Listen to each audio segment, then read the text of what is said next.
Hey, it's a good day. Just wanted to come and bring up a current event that really ties into what my podcast is really all about. Two Sides and One Solution is the name of that podcast there.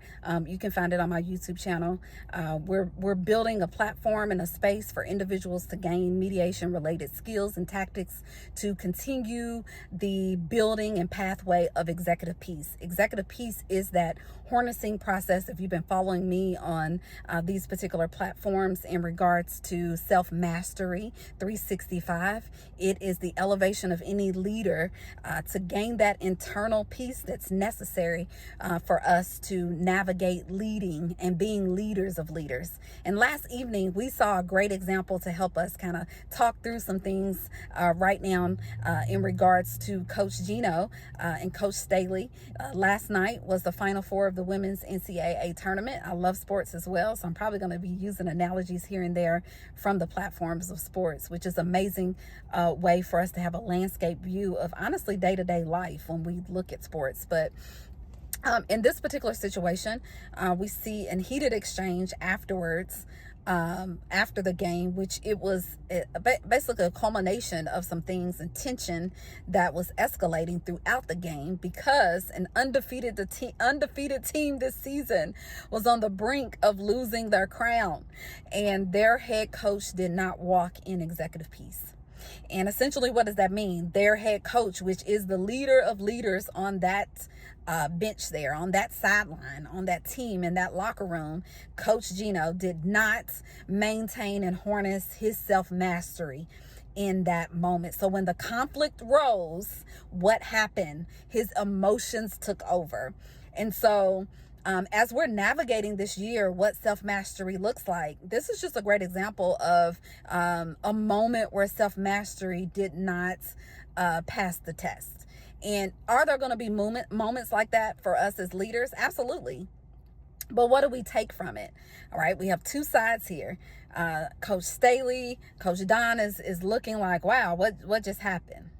One perspective coming forth. She's meeting him after the game to say, hey, great game, right? Her girls went out there and grinded and did their thing. She can't go out there and play for them. She coached them well and prepared them mentally for this matchup, which was basically, honestly, a championship type matchup. And her girls did what they were supposed to. And she led those leaders in the manner in which she was to do so. But Coach Gino was not prepared for that conflict. He was not ready for that conflict. Even after all the years of experience and knowledge, and definitely he is a Hall of Fame coach, great, nothing can be taken away from his resume and credentials. But in that moment, he was not harnessing executive peace, period, point blank. So it's a great example for us of what not to do. And we should learn from those moments, from each other. And it's not like this blame game, or it's not a let me highlight you to bash you, because he's going to come back inevitably, as he always does, and build programs and teams and longevity of things towards his legacy. But right here was a moment that executive peace was not present.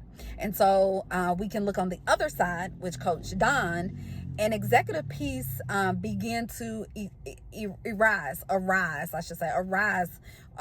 from her depths, which is great, because yes, that moment was tension, but we noticed, and thank goodness for good teams. You need good people in your corner as well that call you back to your center, that call you back to who you are. And I just saw instantaneously how she was able to shift back and directed herself with what she stated is, I have been a person of integrity. And although she was heated, and I noticed some things that she said, rightfully so, probably, right, that we all would probably like, hold up, like, you doing too much, and you would find yourself there. But she auto corrects immediately. I love that component. We can gain something from her as well and learn that yes, the moment did catch her off guard, but she had a great team that rallied around her, got her back to center, and she did not bash. She did not devalue the moments of what these young ladies did, as well as respecting his players. Although he went immediately to the locker room and did not give respect, and to whom honor was due in that moment was these young girls. Not to make it about him, but those we are leading, especially as a generational leader, to show these young women in the generation beneath him, below him, coming after him, this is how you do it. And so he didn't do that for these women on South Carolina's team, but Coach Dawn rallied herself, auto-corrected from the intensity of the moment, and went and greeted the UConn players and respected them for an amazing season.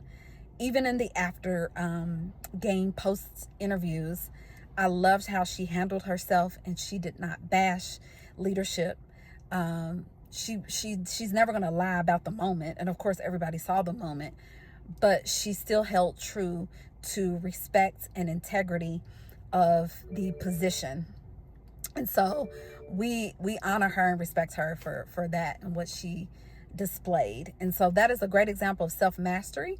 It shows you how self-mastery can take moments and learn from it.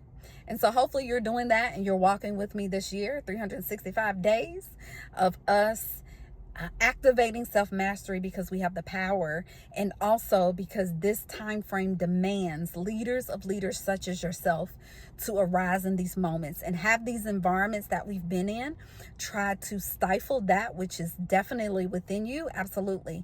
But we are learning from those moments, and we're elevating ourselves in a way that the next generation will be well equipped and better prepared for those conflict, inevitable moments that come our way and many times catch us off guard. So continue to join me and follow me as we gain self-mastery. We expand our capacity to lead, and we lead in a manner of executive peace. You are solution. Let's go.